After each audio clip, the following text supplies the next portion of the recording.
I wanted to talk about, this whole conversation about talking about money with a partner and figuring out if you're going to have problems later on.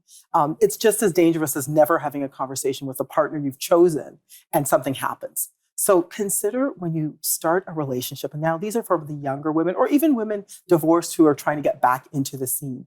If you can't have a money conversation, if you literally can't get financially naked, you can get naked, but if you can't get financially naked, you're likely going to have challenges later on. So remember, we were talking about having that intimate conversation about, once the relationships get to a certain point and you're thinking this might be a long-term person, you need to have a money conversation with them and see how that goes. If it doesn't go well, consider whether you're going to have challenges in that relationship later on. Think about that carefully. Financially naked and transparent equals transparency, 100%. which is what you need with every relationship anyway. One of the key things I wanted to talk about is Canada pension benefits. Canada pension plan, just before you turn 60, you get this letter in the mail telling you can take it at 60, or you've got a choice of 65 or 70. What choice do you do? What choice do you make?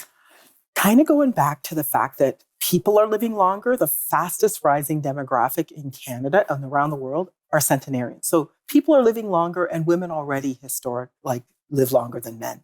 So the FP Canada, what we're learning is that it's actually much more helpful for women, especially women who know they're not going to have enough for retirement, to take those benefits later, not earlier. If you take your benefits at 60, you're going to lose 36% of that money. That's a lot. It's a lot, especially if you already recognize you're not going to have enough for retirement. So especially if you know you're going to be working. So sometimes people will take their CPP and they're still working. Why would you do that? Continue to build money in the CPP so you've got more money, especially for those years that you just don't know what's going to happen. So I would recommend taking CPP late, actually, not taking it early. Mm-hmm. If you take it at 70, you're going to actually have 42% more money in CPP. So if you know, women, we have a longer life expectancy. If you know that you're going to be here because your parents are here, your mom's still around, she's in her 90s, chances are you're going to be better off. You're going to have a much more secure retirement having a larger CPP benefit. And I know about financial literacy. I've worked in the industry for 25 years, and I still worry that I'm not going to have enough. And I don't know whether it's watching all those, reading Cosmopolitan growing up, and talking about all these old retired women who didn't have enough and had to resort to other types of food. Food. Yeah, I know, I didn't want to say it, but I'm always worried about that. I think there's a real fear that women have about being bag ladies.